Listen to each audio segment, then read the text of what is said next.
នឹងឯងសួស្តីអ្នកនរគ្នាថ្ងៃនេះយើងមកមើលលំហាត់បាទលំហាត់នេះមួយដែលយើងនិយាយពាក់ព័ន្ធជាមួយនឹងធុង2បាទដូចបង្ហាញនៅក្នុងរូបបាទអញ្ចឹងដែលធុង A ហ្នឹងគឺវាមានសម្ពាធរបស់វាគឺ5 × 10^5 ប៉ាស្កាល់បាទហើយនៅសីតុណ្ហភាព 300 ហើយត្រូវបានភ្ជាប់ទៅធុង B ដោយកំពង់ឆ្មាដែលមានវ៉ានមួយហើយធុង B មានមាត្រធំជាងធុង A 4 ដងនិងសម្ពាធរបស់វាគឺ10^5 ប៉ាស្កាល់ក្រោមសីតុណ្ហភាព400អង្សាសេអញ្ចឹងក្រោយវ៉ានត្រូវបានបើកពេលនោះសម្ពាធនៃធុងមានតម្លៃស្មើគ្នាប៉ុន្តែសីតុណ្ហភាពនីមួយៗត្រូវបានរក្សាអញ្ចឹងគេឲ្យគណនាសម្ពាធនៃល្បាយបាទអញ្ចឹងមានន័យថាម៉េចមានន័យថានៅពេលនេះបាទនៅពេលនេះគឺធុង A បាទនេះធុង A ធុង A នេះធុង B អញ្ចឹងនៅពេលហ្នឹងគឺវាមានសម្ពាធនៅក្នុងហ្នឹង1 ម្នាក់ហើយសីតុណ្ហភាព1 ម្នាក់ដែរ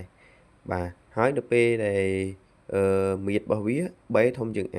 បាទអញ្ចឹងក្រោយមកគេបើកវ៉ាននេះប្រឡែងទៅអញ្ចឹងវាធុងពីរហ្នឹងវាផ្ទេរគ្នាផ្ទេរសម្ពាធនិងលក្ខណៈរបស់វាមានន័យថាវាដូចយើងបើកទឹកធុង2អញ្ចឹងណាបាទនៅសីតុណ្ហភាពមានន័យថានៅពេលមួយគឺវាដល់កន្លែងលំនឹងរបស់វាលែងផ្ទេរបាទអញ្ចឹងយើងហៅសម្ពាធនៃល្បាយនឹងតាមណាបាទអញ្ចឹងយើងមើលតិចអញ្ចឹងយើងមើលចំនួនម៉ោយើងសិក្សាចំនួនម៉ោមុនពេលបើកបាទចំពោះធុង A បាទបានប៉ុណ្ណឹងធុង B បានប៉ុណ្ណឹងបាទតបមកយើងយកវាបូកបញ្ចូលគ្នាចំនួនម៉ោមុនពេលបើកបញ្ចូលគ្នាបាទអញ្ចឹងយើងសិក្សាបានប៉ុណ្ណឹងតាំងវាសម័យកាលទី1តបមកចំនួនម៉ោក្រោយពេលបើកយើងតាំងវាព្រីមហើយសម្ពាធនេះយើងគ្រាន់ដូរកន្លែងសម្ពាធនេះទេសម្ពាធកន្លែង2នេះយើងដូរទៅជាប៉េដូចគ្នាមានន័យថាសម្ពាធរបស់វាជាសម្ពាធល្បាយនៅស្មានរវាងធុង2ហ្នឹងបាទអញ្ចឹងនៅពេលដែលបើកគឺមានន័យថាចំនួនម៉ោ n វាស្មើ n ព្រីមបាទច្បាប់រក្សាម៉ោបាទនេះអញ្ចឹងយើងយក1ស្មើ2មកយើងសរសេរបានលក្ខណៈនេះប៉ុន្តែត្រង់កន្លែង VB នេះគឺយើងចំនួនដោយគេ VB យើងចំនួនដោយ4ដង VA បាទអូខេ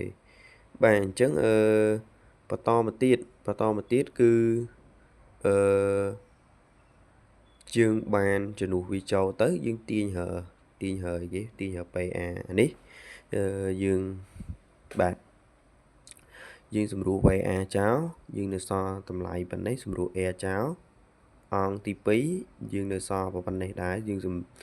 ចាប់ VA ជាកត្តាសម្រួលចោលទៅវានៅសល់ប៉ុណ្ណឹងអញ្ចឹងយើងទាញរប៉េមកទាញរប៉េវាស្មើកន្សោមនេះចែកនៅលើនេះបាទចែកនៅលើហ្នឹងណាបាទអញ្ចឹងយើងជំនួសវាចូលហើយយើងធ្វើការគណនាវាគឺសម្ពាធរបស់វាគឺ2 × 10^5 5 ប៉ាស្កាល់